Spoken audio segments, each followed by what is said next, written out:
50 facts about Las Vegas you didn't know. Bedtime story. If these facts are a myth, write in the comments. Imagine a city that shouldn't exist at all. A city built in one of the hottest places in North America. Here, the temperature in summer regularly exceeds 45 degrees Celsius. It may not rain for months, and for hundreds of kilometers around, there is only rock, sand, and mountains. And yet, this is where tens of millions of tourists vacation every year. Hundreds of the world's largest casinos operate here. This is where some of the most expensive hotels on the planet are located. Every year, the city earns billions of dollars just from tourism, gambling, concerts, sporting events, and conferences. But that's not even the most interesting part. Las Vegas exists in a place where a large city had no chance of surviving at all. Water has always been the biggest problem here. There is almost no fertile land around. The climate seems completely unsuitable for life. So why did one of the world's most famous cities grow right here? And how did a small oasis in the middle of the desert turn into the world capital of gambling and entertainment? To understand this, we need to go back almost 200 years, a desert that changed history. Today, most people think that Las Vegas has always been a city of casinos. In fact, that is not the case at all. 200 years ago, there was nothing here. Not a single road, not a single house, not a single city. Only the vast Mojave Desert. The Mojave Desert covers over 120,000 square kilometers and stretches across the territory of modern states of Nevada, California, Arizona, and Utah. It is one of the most arid regions in North America. In summer, the ground surface temperature can exceed 70 degrees. It would seem impossible to live here. But amidst this endless desert, there existed something unique. Underground, there were natural aquifers. In several places, water reached the surface, forming small springs. Around them grew grass, trees, bushes, and after many days of travel, this green patch looked almost like a miracle. It was this that changed the history of the entire region. The first people. Long before the arrival of Europeans, these places were already home to people. The southern Paiute tribe lived here. They did not build large cities. They did not create empires. But they understood the desert perfectly. They knew where the water was, where food could be found, when the rare rains would begin, and how to survive the heat, which for most people would be deadly. For the Paiutes, this oasis was an important place long before it was named Las Vegas. How the name Las Vegas appeared. In 1829, a trade expedition led by Mexican merchant Antonio Armijo passed through these lands. His caravan was heading from Santa Fe to California. The journey through the desert was extremely dangerous. Any mistake could cost a life. It was then that the travelers stumbled upon a huge green area in the middle of the endless desert. The people who had seen only rocks and sand for several days, this place looked incredible. They named it Las Vegas. Translated from Spanish, it means meadows or green plains. It is interesting that today most people do not even suspect that the name of the most famous casino city literally means a place where grass grows. The railroad that created the city? For the following decades, this territory remained almost uninhabited. Everything changed at the end of the 19th century. The United States was rapidly expanding its railway network. Engineers were looking for a route between Los Angeles and Salt Lake City, but the steam locomotives of that time required a huge amount of water. That is why the natural springs of Las Vegas became the perfect place for a large railway station. In 1905, the San Pedro, Los Angeles, and Salt Lake Railroad Company held an auction for the sale of land plots.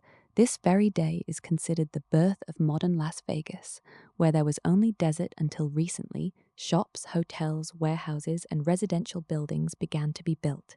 The population increased rapidly, but even then, no one could imagine that this city would one day become world famous. A city without casinos. It is interesting that the first residents of Las Vegas had almost nothing to do with gambling. Most worked on the railroad. Others were engaged in trade. They built roads, they worked on farms or in workshops. In 1911, Las Vegas officially received city status. At that time, only a few thousand people lived here. It was a quiet provincial town. No one called it the capital of gambling back then. On the contrary, in 1910, the state of Nevada banned gambling altogether. Casinos became illegal. It seemed that this story would end there. But that was exactly when the global economy began to change rapidly, and one crisis changed the fate of this city forever. Preface to the Great Revolution. At the end of the 1920s, America was experiencing the most severe economic crisis in its history. Millions of people lost their jobs. Thousands of businesses closed down. The states were looking for any way to revive the economy. Nevada was one of the poorest. Its population was small. Industry was barely developing. And then the authorities made a decision that changed history forever. In 1931, the state re-legalized gambling. In the same year, construction began near Las Vegas on one of the greatest engineering projects of the 20th century, the Hoover Dam. It was these two events that would turn a small town in the middle of the desert into a place that the whole world would know in just a few decades. 1931, the year that changed everything. If you ask historians when modern Las Vegas was born, most of them will name one year, 1931. That was when two events occurred which were extremely important separately and together created a real economic explosion.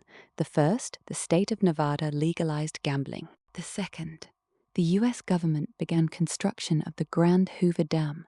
Up to this point, Las Vegas was just a small town with a population of about 5,000 people.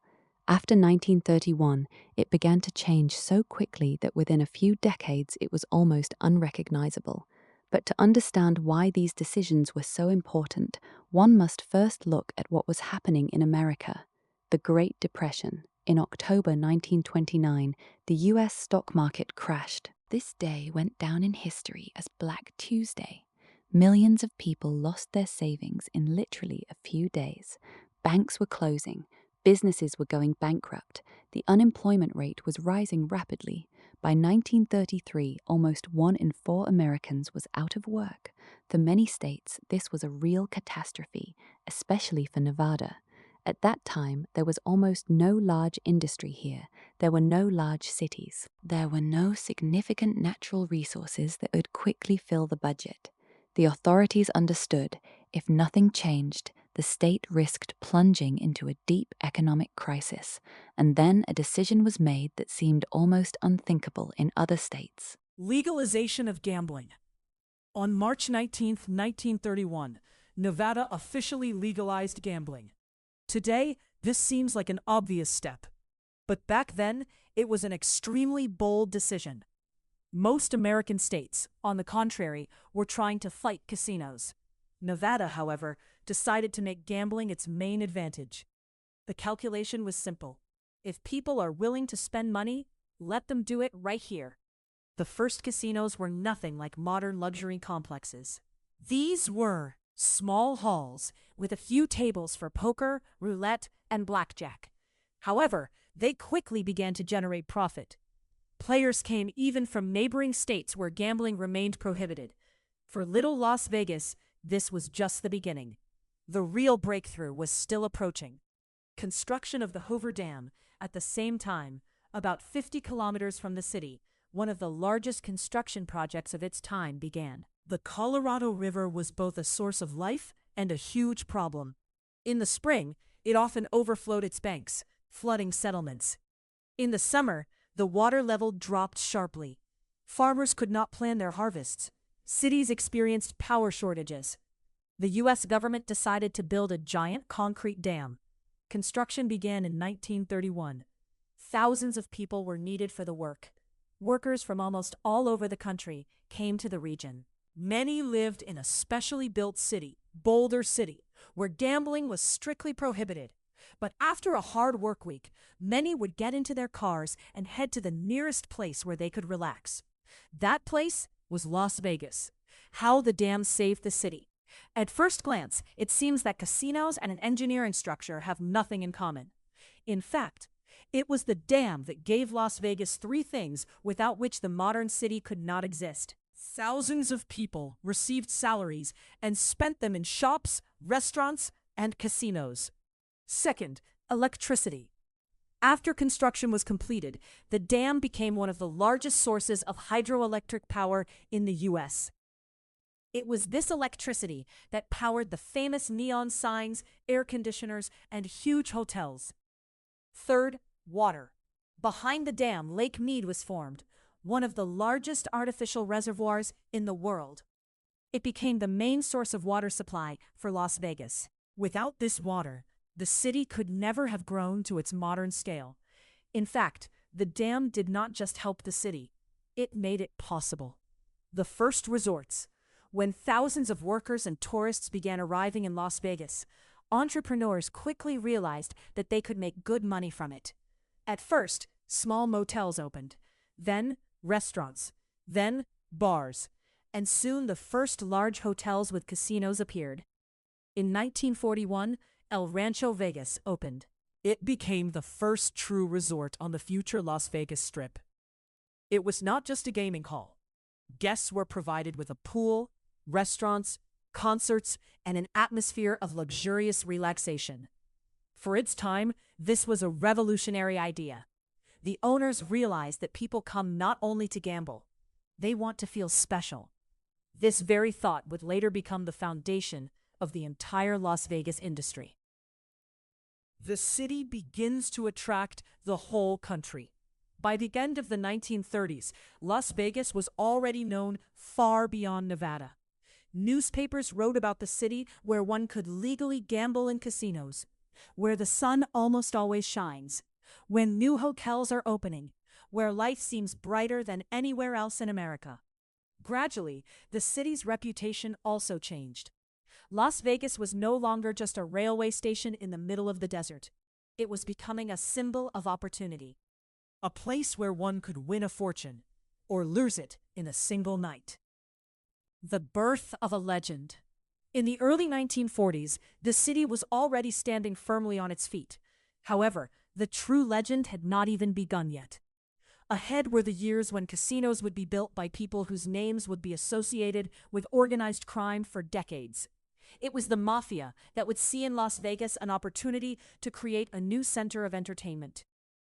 The first luxury resorts would appear. The famous Las Vegas Strip would be born. And one man named Bugsy Siegel would change the rules of the game forever. When the mafia saw an opportunity. By the early 1940s, Las Vegas was no longer just an ordinary town in the middle of the desert. Gambling was legal. Tourists were constantly arriving in the city. The construction of the Hoover Dam provided the region with water and cheap electricity. The economy began to grow rapidly. But there was one problem. Local casinos were still small. They resembled large bars with gaming tables more than the luxury resorts we know today. That was when people who knew how to make huge amounts of money, and not always through legal means, turned their attention to Las Vegas. Organized crime already controlled a significant part of the gambling business in other U.S. cities. However, casinos there often operated illegally and were constantly under threat of closure. Nevada, on the other hand, offered something completely different. Here, gambling was permitted by law. This meant that money could be invested in casinos openly, without hiding from the police. For the mafia, this looked like an ideal investment. The man who changed everything, one of the most famous gangsters of that time, was Benjamin Bugsy Siegel. His name was already well known in the criminal underworld of New York and Los Angeles. He worked with the most influential mafia groups in America.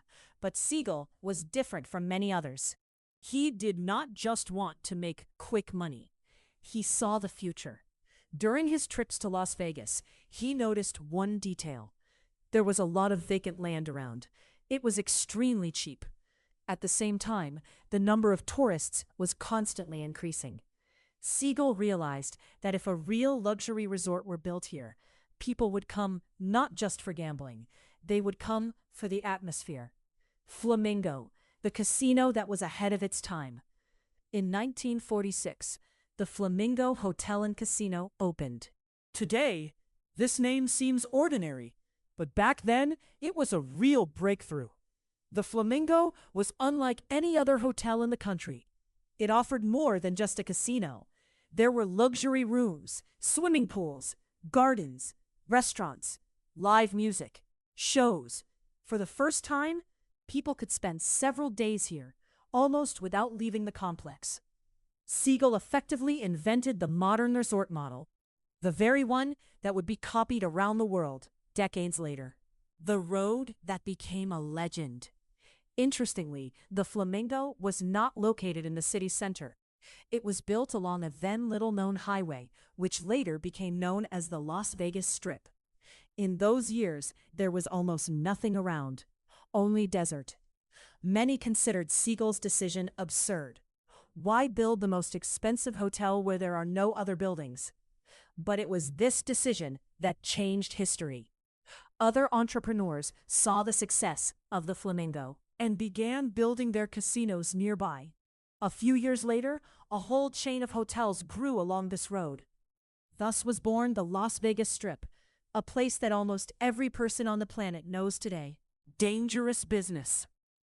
Despite his success, Bugsy Siegel did not get to enjoy the results for long. The construction of the Flamingo turned out to be much more expensive than planned. The budget was constantly growing. Investors began to suspect that some of the money had disappeared. On June 20th, 1947, Siegel was shot in his acquaintance's house in California. The crime was never officially solved. Most historians believe it was related to the mafia and financial disputes. However, his main idea outlived its creator. The Flamingo continued to operate, and other entrepreneurs began to build even larger complexes. Las Vegas becomes a symbol of luxury. In the 1950s, the city changed almost every year. New casinos appeared, new hotels, new theaters. In the evening, the entire strip lit up with thousands of neon lamps. At that time, it was an incredible sight. For people visiting the city for the first time, it seemed fantastic. That was when Las Vegas began to be called the City of Neon Lights.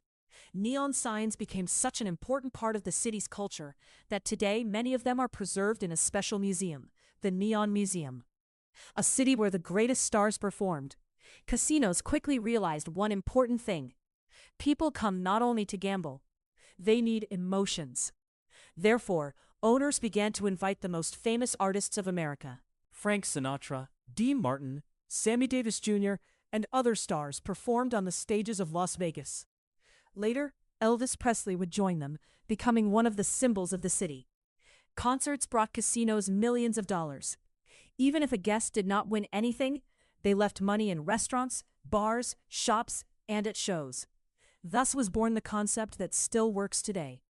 Casinos became more than just a place to gamble. They turned into huge entertainment centers. The strangest tourist attraction. There is another reason why people flocked to Las Vegas in the 1950s, and it sounds almost unbelievable. About 100 kilometers from the city, the U.S. government was conducting nuclear weapons tests.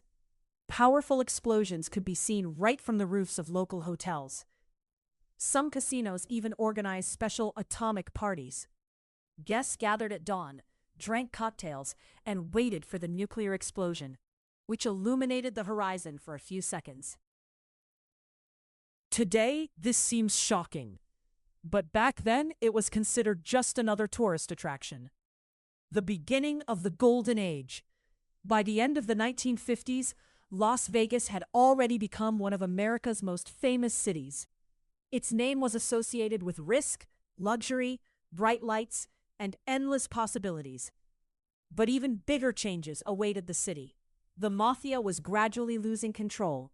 Large corporations and billionaires appeared on the horizon. They would turn Las Vegas into a metropolis with hotels having thousands of rooms, giant fountains, a replica of the Eiffel Tower, and canals resembling Venice. And all this right in the middle of the desert. The end of the mafia era. At the end of the 1950s, Las Vegas was already one of America's most famous cities. Every year, hundreds of thousands of tourists came here.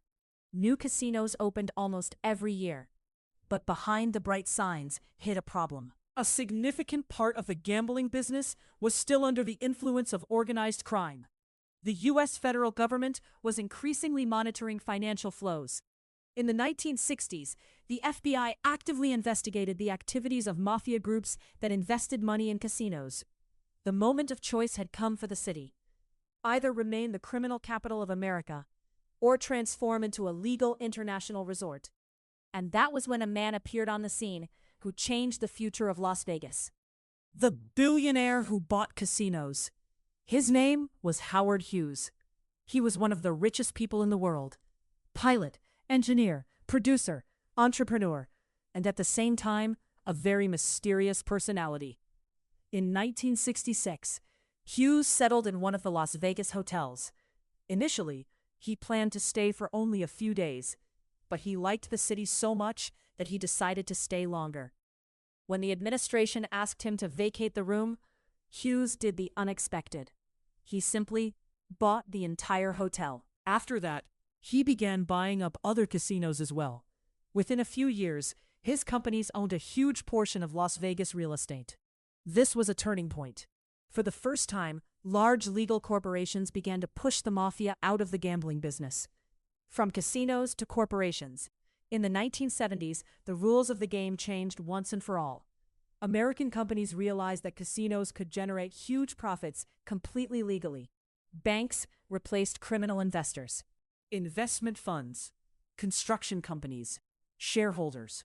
Now casinos were not built with mafia money. They were financed by the country's largest corporations. This allowed billions of dollars to be invested in new projects.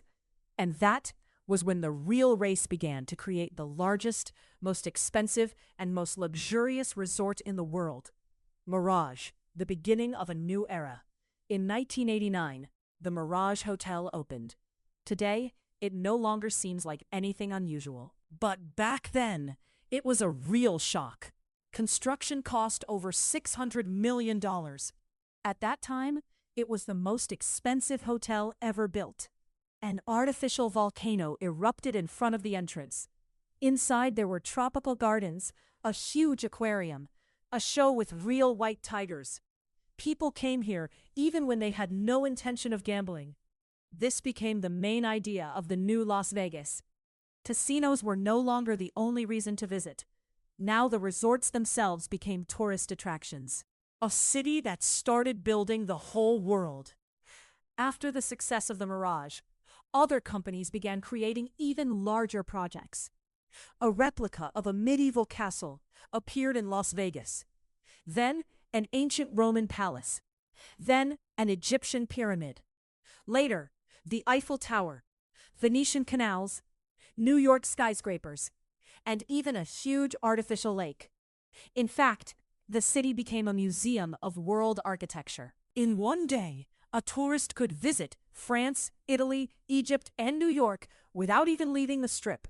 That is why many people came here not for the casinos anymore, but for the experience. Bellagio, a new symbol of luxury. In 1998, the Bellagio Hotel opened. Its main attraction became the famous dancing fountains. Every day, thousands of people gather in front of the hotel just to watch a 5-minute show of water, music, and light. Interestingly, this show is completely free. Because the owners long ago understood a simple psychology. If a person has already come to the hotel, it is very likely that they will go inside. And then, restaurant, shops, concert, casino. Even without gambling, a tourist leaves a significant amount of money. Casinos are no longer the main thing. Today, many think that most of Las Vegas's revenue comes from gambling. In reality, that has not been the case for a long time.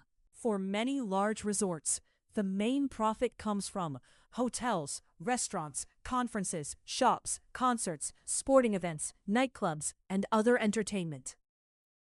That is why even people who never sit down at a gaming table can leave thousands of dollars in the city. Las Vegas has learned to sell not gambling, it sells emotions.